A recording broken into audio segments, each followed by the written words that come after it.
Personal growth, as it is commonly preached, is a well-trodden path, polished by self-help gurus, distilled into 10-step programs, and packaged as a commodity promising happiness, success, and enlightenment. But beneath this sanitized version lies something far stranger, far more ancient and infinitely more potent. The occult meaning of personal growth is not about optimizing habits or reciting affirmations. It is an alchemical process, a descent into the shadowed corridors of the self, where transformation is not merely improvement, but metamorphosis. Imagine, if you will, a seed buried in the dark earth. On the surface, growth appears as a linear ascent, roots digging downward, a stem straining toward the sun. But within that seed, unseen, an unraveling occurs. The old form dissolves. What was once a hard, compacted thing must break apart entirely before it can become something else. This is the first secret. True growth is not accumulation, but surrender. It is not about adding more to yourself, but allowing the old self to die so that the new may emerge. The modern world sells personal development as a kind of spiritual capitalism. Acquire more discipline, more confidence, more productivity, and you will be rewarded. But the occult perspective whispers a different truth. Growth is not about possession, but dispossession. It is the shedding of illusions, the unmasking of the false identities we cling to for safety. The gurus speak of climbing mountains, but the hidden path winds downward into the caves of the psyche, where the treasures are guarded by dragons of fear, shame, and forgotten wounds. Consider the myth of the phoenix, the radiant bird that must first be consumed by flames before it can rise anew. This is not a metaphor for superficial reinvention, changing jobs, adopting a new wardrobe, or reciting mantras. It is about the annihilation of the ego's pretenses, the burning away of everything you thought you were, so that something more essential can emerge from the ashes. The fire is not your enemy, it is the crucible of your becoming. And yet, we resist. We cling to the familiar, even when it suffocates us, because the unknown is a vast and terrifying wilderness. The occult understanding of growth acknowledges this fear, even honors it, for it is the guardian at the threshold. To cross into deeper awareness, one must first confront the parts of the self that have been exiled, the grief we refuse to feel, the desires we dare not name, the power we are afraid to claim. This is why so many spiritual seekers remain trapped in cycles of shallow improvement. They mistake the map for the territory, the ritual for the revelation. The gurus offer systems, formulas, and guarantees, but the hidden path offers no such comforts. It is a labyrinth, not a highway. There are no shortcuts, only the slow, deliberate work of unearthing what has been buried, not only within ourselves, but within the collective unconscious. Personal growth, in its deepest sense, is not a solo journey, but a reintegration into the greater tapestry of existence. You are not merely fixing yourself, you are remembering yourself, reclaiming fragments of a story older than time. So let us begin here at the edge of the known, where the light of easy answers fades and the real work begins. This is not a journey for those who seek quick fixes or external validation. It is for those who sense, however faintly, that there is something more, an unseen current pulling them toward a transformation that cannot be named, only experienced. Speak of personal growth in occult terms is to step beyond the realm of self-improvement cliches and into a living cosmology, one where the self is not a fixed entity, but a dynamic interplay of forces, symbols, and hidden currents. The gurus preach control, discipline, and the relentless pursuit of betterment, but the deeper teachings whisper of surrender, dissolution, and the sacred chaos that births true metamorphosis. Here, in the silent spaces between what is spoken and what is felt, we uncover the core themes that define this hidden path. Modern thought loves straight lines, clear goals, measurable progress, step-by-step plans. But the occult understanding of growth is not linear. It is cyclical, spiraling, a serpent eating its own tail. You do not simply move from point A to point B. You circle back again and again to the same core lessons dressed in different forms. A heartbreak at 20 may resurface at 40, not as repetition but as initiation. The same wound, the same fear, the same longing, each time encountered, with deeper awareness, until what once shattered you becomes the key to your liberation. This is why so many seekers feel trapped in loops, as though they are failing to move on. But the spiral does not demand escape, it demands recognition. The past is not a chain but a mirror, and true growth is not about outrunning your shadows but learning their language. No discussion of occult transformation can avoid the shadow, the exiled, denied or disowned aspects of the self that linger in the subconscious like ghosts. The gurus urge you to think positive, to vibrate higher, as though darkness is an error to be corrected. But the hidden path knows better. The shadow is not your enemy. It is your unlived life, your suppressed power, your silent rebellion against the roles you've been handed. To integrate. The shadow is not to become perfect, but to become whole. The saint and the sinner, the healer and the destroyer. These are not opposites, but complements. The magician does not cast out darkness. He learns to wield it. The witch does not fear the crone. She becomes her. Personal growth, in this sense, is not about purification, but about reclaiming the full spectrum of your being. Every soul carries a wound, some primal rupture that shapes the course of a life. For some it is abandonment, for others, betrayal, inadequacy, or a hunger for something that cannot be named. The mainstream narrative treats wounds as obstacles to overcome, but the occult perspective sees them as initiatory portals.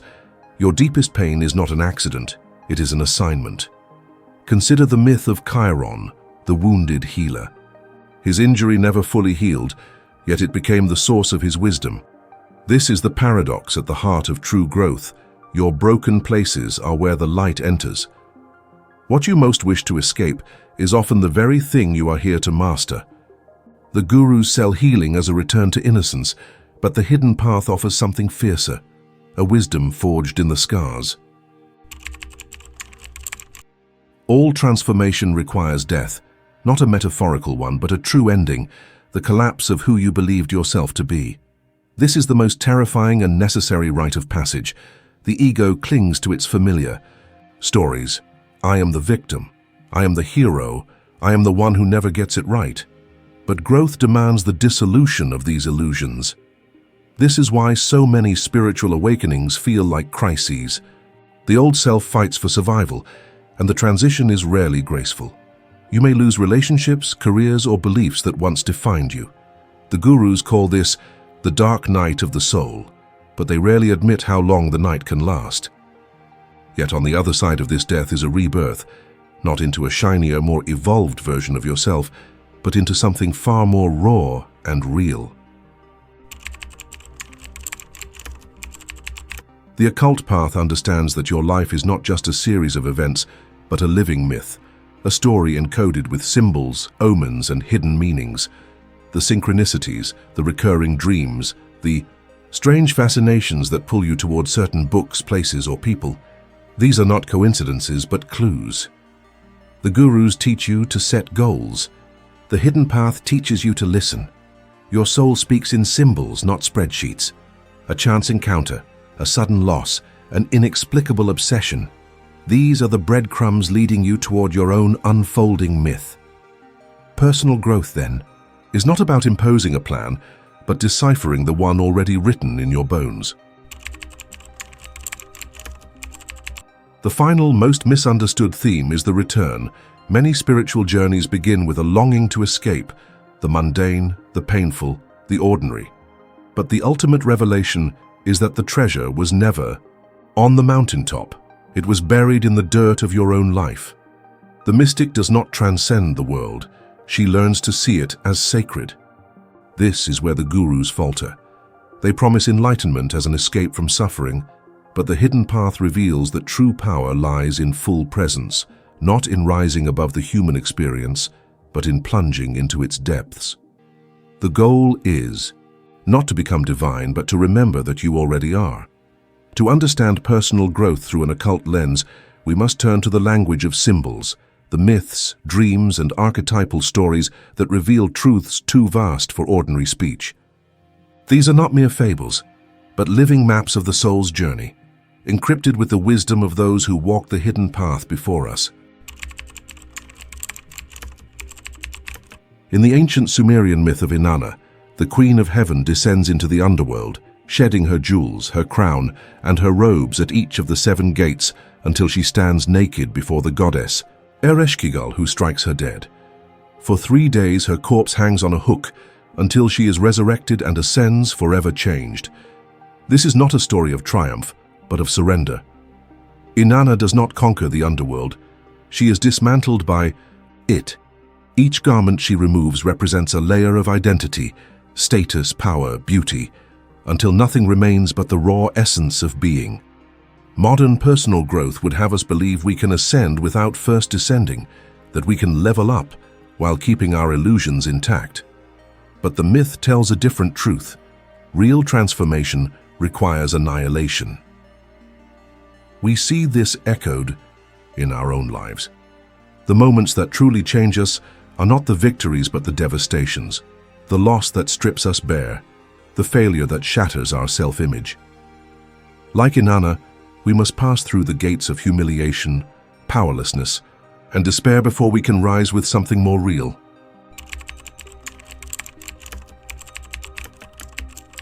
In Arthurian legend, the Fisher King is the guardian of the Grail, yet he is wounded in the thigh, a wound that will not heal. Because of his suffering, his kingdom becomes a wasteland, barren and lifeless. Only when a knight asks the right question, whom does the Grail serve, does the curse begin to lift. The Fisher King's wound is not just his own, it is the unhealed fracture in the collective.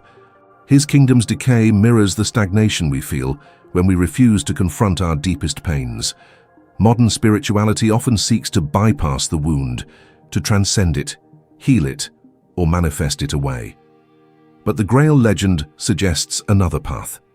The wound itself is the doorway. The right question is not, how do I fix this? But, what does this serve? Your suffering is not an error. It is an initiation. The parts of yourself you deem broken, the grief, the rage, the longing, are the very forces that, when fully faced, restore flow to the wasteland. In alchemy, the first stage of transformation is the nigredo, the blackening, the putrefaction, where all matter dissolves into primordial chaos. This is not a failure, but a necessary unraveling.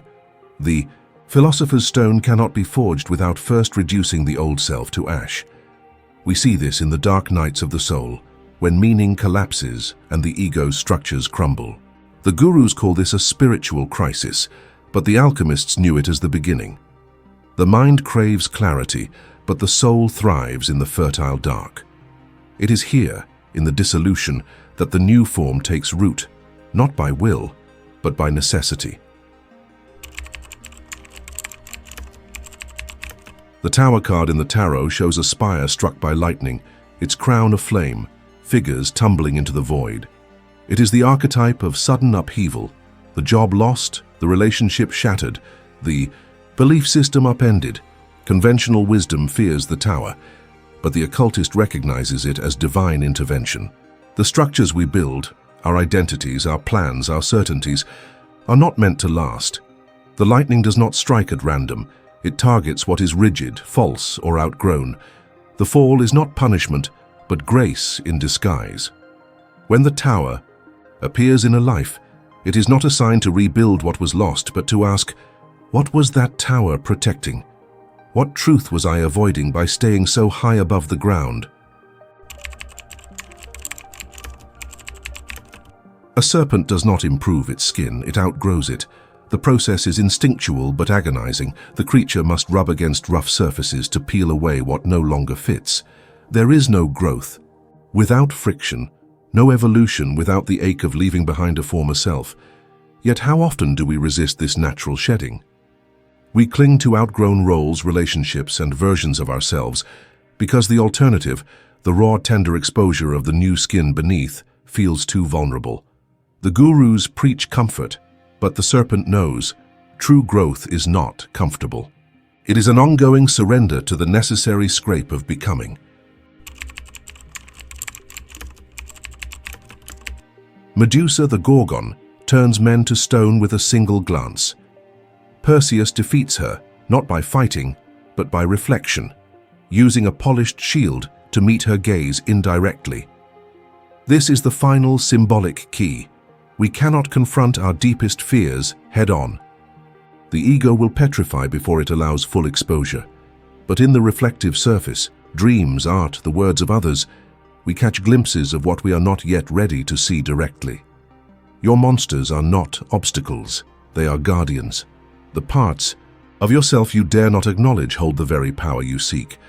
To defeat them is not to destroy but to integrate, to let them live in you without ruling you. The symbols and myths we've wandered through are not just stories to admire from a distance. They are currents moving beneath the surface of your everyday life. To grasp the occult dimension of personal growth is one thing, but to live it is something else entirely. This is where the rubber meets the road, where the mystical bleeds into the mundane, where the grand narratives of transformation collide with the quiet, stubborn reality of Monday mornings and unpaid bills and relationships that refuse to fit into neat philosophies. Consider the moments when your world cracks open, a betrayal that unravels your trust, a failure that dismantles your self-image, a loss that leaves you hollowed out. The instinct is to patch the cracks as quickly as possible, to return to what was. But the deeper wisdom asks you to pause in the wreckage, to resist the urge to rebuild too soon. There is something sacred in the collapse. Like the tower in tarot, these ruptures are not accidents, but corrections, divine interventions tearing down what you no longer need, even if you don't yet understand why. The practical work here is not about fixing, but about listening. It's about sitting in the discomfort of not knowing, allowing the old structures to fully crumble before reaching for new ones. This is how alchemy begins, not with gold, but with rot. Then there is the matter of the shadow, those exiled parts of yourself you've been taught to disown. In a world that rewards curated perfection, tending to your darkness becomes an act of quiet rebellion. It means catching yourself when you flinch at someone else's flaws and asking where that same trait lives in you. It means letting yourself feel the ugly emotions, envy, pettiness, rage, without rushing to spiritualize them away. These are not mistakes, but messengers. The work is practical, almost mundane. A journal entry where you let your inner monster speak, a deliberate pause before smoothing over a conflict, a small act of selfishness just to remember you're allowed. This isn't about indulging darkness, but about reclaiming the full spectrum of your humanity.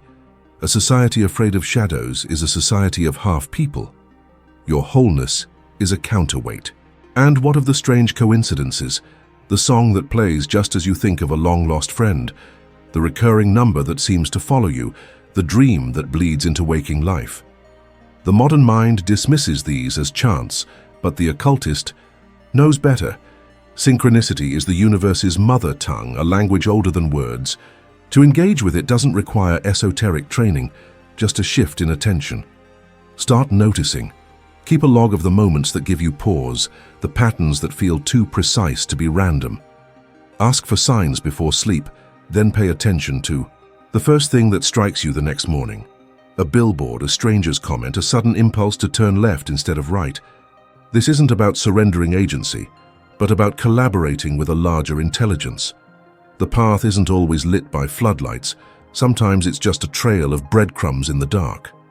Ritual, too, has its place in the practical world. We've lost the rites of passage that once guided us through life's transitions, leaving us adrift in unmarked transformations. But you can reclaim them. Create your own ceremonies for endings and beginnings. Burn what no longer serves you. Bury what needs to rest. Anoint yourself with oil or water, or simply your own attention. Honor the liminal spaces, the jobless weeks after a resignation, the silent hours before dawn, the breath between one chapter and the next. These are the places where the old you dissolves and the new one hasn't yet taken shape. They are uncomfortable, yes, but they are also where the magic happens. The body knows this better than the mind ever will. Sometimes the most profound work is physical, dancing until your thoughts shake loose, fasting until hunger becomes clarity, plunging into cold water and gasping back into your skin. And then there is the art of leaving things unfinished. Spiritual.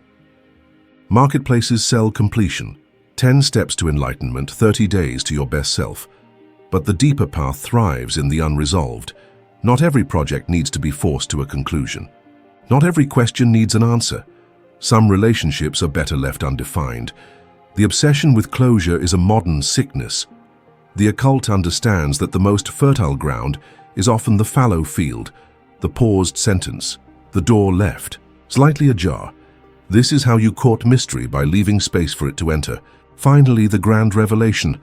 Enlightenment, if such a thing exists, is not a state of perpetual bliss or unshakable serenity. It's far more ordinary than that. It's washing dishes when the weight of an old grief suddenly makes sense.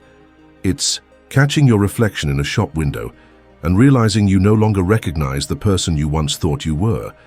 It's the way the light hits the pavement after rain, and for no reason at all, your chest aches with something too vast to name. The gurus promised you'd become something transcendent. The truth is, you'll become something more fiercely, unbearably human. The true work begins where the words end, not in the grand gestures or epiphanies, but in the quiet moments when you're alone with what remains after all the theories fade.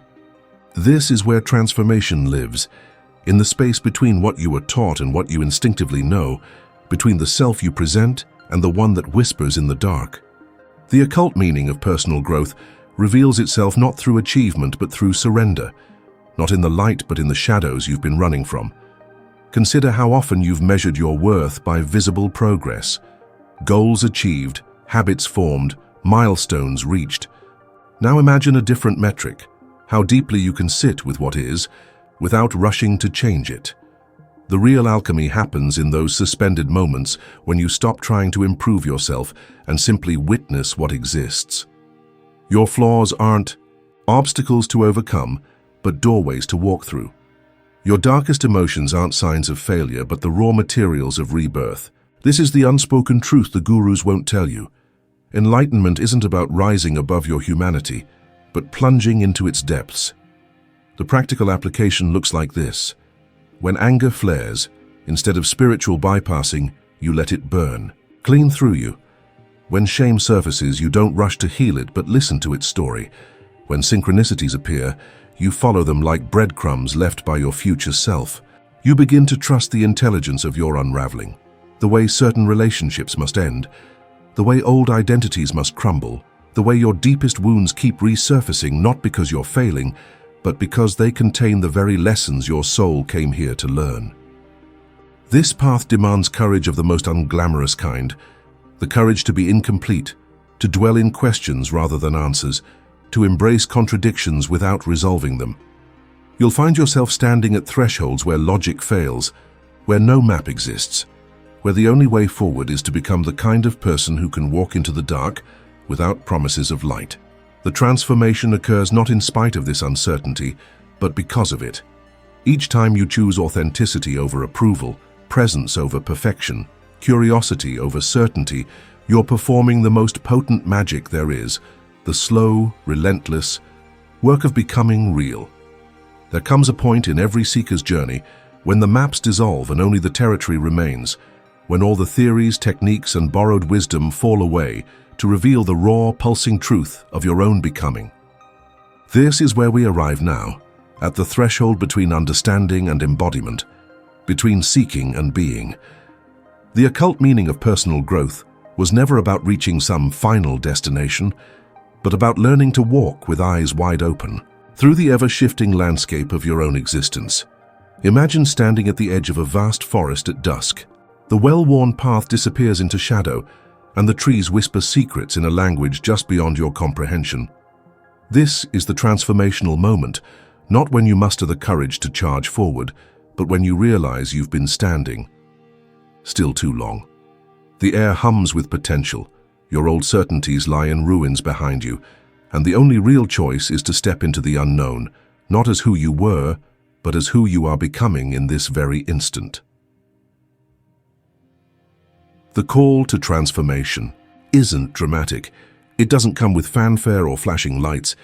It arrives in the quiet spaces between thoughts, in that moment when you catch yourself rehearsing an old story and suddenly choose silence instead. It lives in the pause before reaction, in the breath before speech, in the willingness to be undone by your own truth. This is the alchemical fire, not some grand mystical experience, but the daily choice to meet life as it is, rather than as you wish it would be. What's being asked of you now isn't more effort, but deeper surrender.